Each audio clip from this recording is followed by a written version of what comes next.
చంద్రబాబు నాయుడు తన స్వలాభం కోసం పవిత్రమైన తిరుపతి లడ్డు మీద నింద వేసి ఈరోజు శ్రీవారి భక్తులందరి మనోభిప్రాయాల్ని దెబ్బతీశాడు.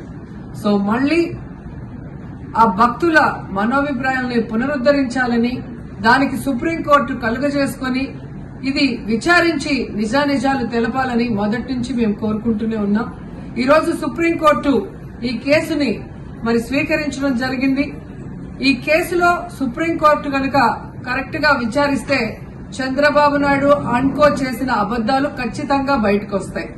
ఎందుకంటే మీరే చూశారు, చంద్రబాబు నాయుడు లాంటి వాళ్ళు ఒక సీఎం స్థాయిలో ఉండి తప్పు జరిగిందా లేదా అని విచారణ చేయకుండా, ఎటువంటి సాక్ష్యాధారాలు లేకుండా కేవలం జగన్మోహన్ రెడ్డి గారిని టార్గెట్ చేయాలి, ఆయన మీద నింద వేయాలి, ఆయన్ని హిందువులకి దూరం చేయాలన్న ఒక దురుద్దేశంతోనే ఈ యొక్క కామెంట్ చేశాడు అనేది స్పష్టం కాబోతుంది.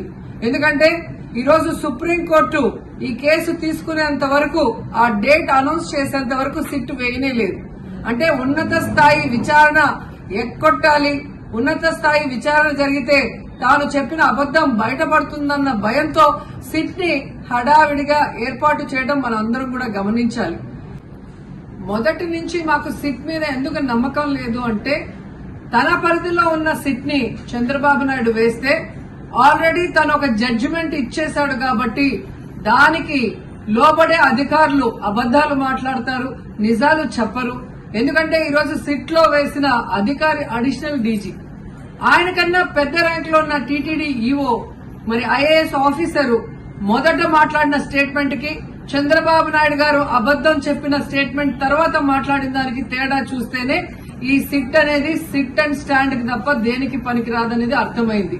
అందుకే మేము మొదటి నుంచి అడిగాము, సుప్రీంకోర్టులో విచారణ జరగాలి, సిబిఐకి డైరెక్షన్ ఇచ్చి విచారిస్తే ఖచ్చితంగా మత కల్లోలాలు సృష్టించాలనుకున్న చంద్రబాబు నాయుడు అనుకో అందరికీ కూడా బుద్ధి చెప్పే అవకాశం దొరుకుతుందని. సో ఈరోజు విచారణ స్టార్ట్ అయింది. దీన్ని సిబిఐకి అప్పచెప్పి సిట్టింగ్ జడ్జి పర్యవేక్షణలో విచారణ జరిగితే ఖచ్చితంగా హిందువుల మనోభిప్రాయాల్ని గౌరవించిన వాళ్ళమవుతాం, పునరుద్ధరించిన వాళ్ళమవుతాం. లేకపోతే చంద్రబాబు నాయుడు వేసిన ఈ నింద పవిత్రమైన లడ్డూని తినాలా వద్దా, దీంట్లో కలిసిందా లేదా అన్న అనుమానంతోనే భక్తులందరూ కూడా ఈరోజు లడ్డూ తినకుండా వెళ్లిపోతుంటే ఒక తిరుపతి అమ్మాయిగా చాలా బాధేస్తుంది. ఈ రోజే అలగర్ కోయిల్ మదురై దగ్గర దక్షిణ తిరుమల చాలా పవిత్రమైన టెంపుల్, ఇక్కడ భగవంతుడిని కోరుకున్నాను, ఖచ్చితంగా సుప్రీంకోర్టు ఇన్వాల్వ్ అయి ఈ కేసును విచారించాలి, తప్పు చేసిన వాళ్ళని, అలాగే అంటే తప్పుడు స్టేట్మెంట్ ఇచ్చిన వాళ్ళందరూ ఎంత పెద్ద పొజిషన్ లో ఉన్నా కూడా వాళ్ళని శిక్షించాలి అని భగవంతుడిని కోరుకున్నాను, సుప్రీంకోర్టుని కోరుకుంటున్నాను.